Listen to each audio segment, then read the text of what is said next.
بسم اللہ الرحمن الرحیم۔ آج کا ہمارا عنوان ہے جنت کا استحقاق۔ جنت بے حد عظیم نعمت ہے، وہ بے حد مہنگی قیمت پر کسی کو ملے گی۔ بہت تھوڑے خوش نصیب لوگ ہوں گے جو جنت کی لطیف دنیا میں بسائے جانے کے قابل ٹھہریں۔ جنت میں داخلے کا پہلا امتحان یہ ہے کہ آدمی معرفت کے درجے میں اپنے رب کو پائے، افکار و خیالات کے جنگل میں وہ سچائی کو دریافت کرے، وہ نہ دکھائی دینے والے واقعے کو دیکھے، وہ نہ محسوس ہونے والی چیز کو محسوس کرے، وہ ظاہری ہنگاموں سے گزر کر باطن کی دنیا کا مسافر بن جائے۔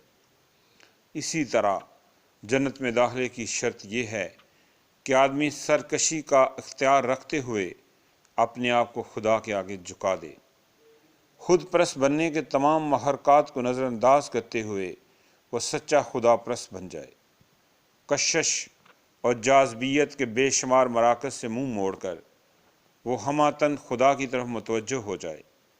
اسی طرح جنت میں داخلہ صرف اسی شخص کے لیے ممکن ہوگا جو منفی خیالات کے درمیان ہمیشہ مثبت ذہن پر قائم رہے، جو اپنے سینے میں اٹھنے والے حسد اور گھمنڈ اور انتقام جیسے جذبات کو دفن کر کے یک طرفہ طور پر لوگوں کے لیے شفقت اور خیر خواہی کا پیکر بن جائے، جو ظلم اور بے انصافی کے مواقع کو پانے کے باوجود انہیں استعمال نہ کرے اور ہر حال میں اپنے آپ کو عدل و انصاف کا پابند بنا لے۔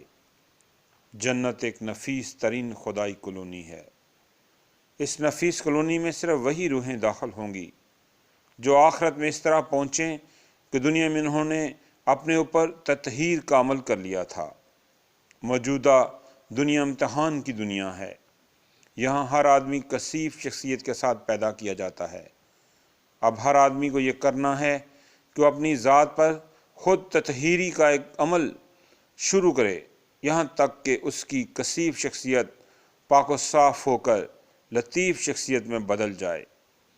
جنتی انسان وہ انسان ہے جو کانٹوں کے درمیان پھول بن کر رہے، جو اندھیروں کے درمیان روشنی کا مینار بن جائے، جو زلزلوں اور طوفانوں کے درمیان سکون کا راز پالے، جو نفرتوں کے درمیان محبت کا ثبوت دے، جو لوگوں کی زیادتیوں کے باوجود یک طرفہ طور پر انہیں معاف کر دے، جو کھونے میں بھی پانے کا تجربہ رکھے۔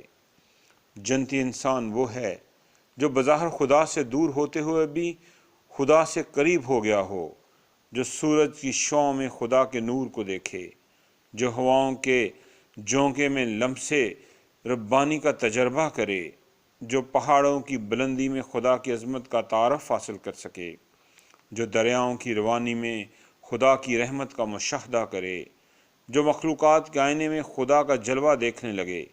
خدا نے اپنے پیغمبروں کے ذریعے یہ بتا دیا ہے کہ جنتی انسان کی صفات کیا ہوتی ہیں۔ جو لوگ دنیا کی زندگی میں اپنے اندر جنتی صفات پیدا کریں، وہ موت کے بعد جنت میں داخل کے مستحق قرار پائیں گے۔ جنت میں داخلہ نہ کسی سفارش کی بنیاد پر ہوگا، نہ کسی کے ساتھ نسبت کی بنیاد پر، اور نہ کسی پرسرار عملیات کی بنیاد پر۔ جنت میں داخلہ پوری طرح معلوم حقیقت پر مبنی ہے، اور وہ یہ ہے کہ جو آدمی موجودہ دنیا میں اپنے قول و فعل کے اعتبار سے جنتی انسان بن کر رہے گا، وہ آخرت کی جنت میں داخلہ پائے گا۔ قرآن کے مطابق جنت اہل تزکیہ کے لیے ہے۔ تزکیہ یہ ہے کہ آدمی غفلت کی زندگی کو ترک کرے اور شعور کی زندگی کو اپنائے، وہ اپنے آپ کو ان چیزوں سے بچائے جو حق سے روکنے والی ہیں۔